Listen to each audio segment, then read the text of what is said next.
hanggat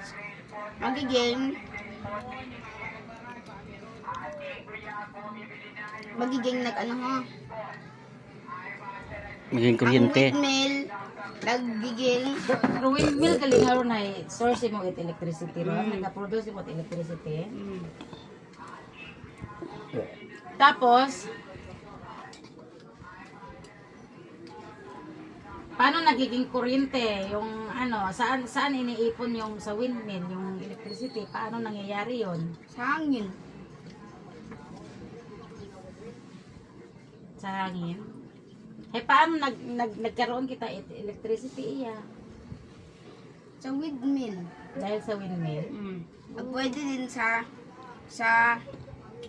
dagat, sa suba. Ay sa mga waterfalls. Sa mga waterfalls dong, may kuryente man. Tapos, baka sagot ay yung tigta. Hindi ko alam yung ano eh,